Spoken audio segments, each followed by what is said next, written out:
بسم اللہ الرحمن الرحیم۔ تعلیم المقامات القرآنیہ فی الترتیل کے نئے درس کے ساتھ حاضر خدمت ہیں۔ پچھلے درس میں ہم نے مقام حجاز شروع کیا تھا اور پچھلے دو مقامات مقام بیات مقام صبا کا فرق جو ہے ان کے ساتھ جو ہے وہ ظاہر کیا تھا کہ کس طریقے سے یہ تینوں جو نغم کے ایک ہی درجے یعنی درجے رے سے شروع ہونے کے باوجود آپس میں مختلف ہیں۔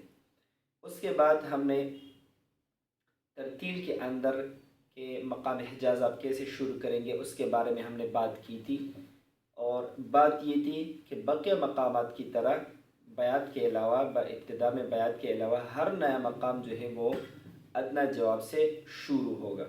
تو ہم نے مقام حجاز کو بھی ادنیٰ جواب سے شروع کیا تھا، اس کا ادنیٰ جواب پڑھا تھا اور ساتھ میں اس کا قرار بھی پڑھا تھا۔ آج کے درس میں انشاءاللہ العزیز مقام حجاز کا اعلیٰ جواب انشاءاللہ ذکر کریں گے، لیکن اس سے پہلے ہم پہلے جو دو سٹیپس ہے اس کو ایک دفعہ انشاءاللہ پڑھیں گے۔ اعوذ باللہ من الشیطان الرجیم،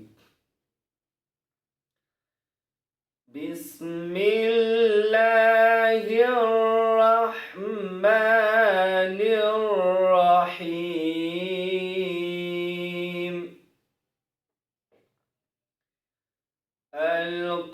القارعة ما القارعة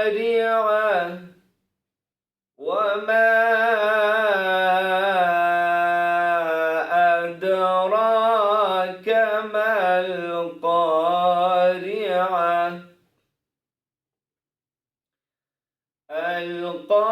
القارعة ما القارعة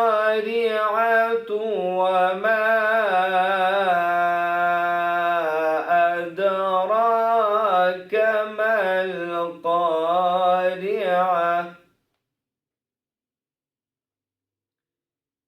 يوم يكون الناس كالفراش المبثوث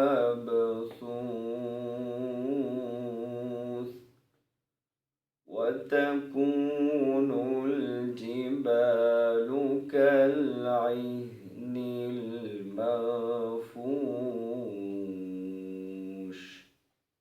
یہ تھا ادنیٰ جواب اور اس کے ساتھ ساتھ ہم نے قرار پڑھ لیا۔ اس حوالے سے پہلے بھی ہم نے بات کی تھی، ایک غلط فہمی پائی جاتی ہے، اور یہ جو پہلا سٹیپ ہم نے پڑھا اس کو مقام حجاز کا جو ہے وہ قرار کہا جاتا ہے۔ حالانکہ ہم نے پہلے بھی بات کی تھی کہ قرار، جواب اور جواب الجواب آواز کے طبقات کا نام ہے، یعنی جس طرح ہم نے بات کی تھی کہ سینے سے نکلنے والی جو آواز ہوگی اس کے اندر آپ کوئی سا بھی نغم پڑھے تو اس کو ہم قرار کہیں گے۔ جب آواز صوت الصدر سے ہوگی مثلا اور کر کے جو آواز ہوگی اس میں کوئی بھی ہم نغم پڑھیں گے تو اس کو ہم ادنیٰ جواب کہیں گے۔ تو اس لیے جب بھی آپ کوئی مقطع سنیں تو اس کے بارے میں قرار، جواب یا جواب الجواب کا فیصلہ آپ اس کے طبقے سے کریں گے کہ اس کو کون سے طبقے میں پڑھا گیا ہے۔ آج ہم اپنے سبق کی طرف آتے ہیں۔ آج ہم پڑھیں گے مقام حجاز کا اعلیٰ جواب۔ فَأَمَّا مَنْ ثَقُلَتْ موازينه فهو في عيشة راضية۔ اعلیٰ جواب کے اندر ہی ہے لیکن ادنیٰ جواب سے اونچا ہوگا۔ ادنیٰ جواب میں آواز اس طرح ہوتی ہے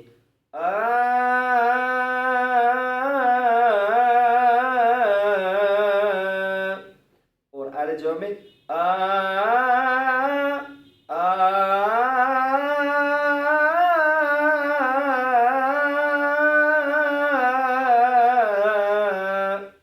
ایک دفعہ پھر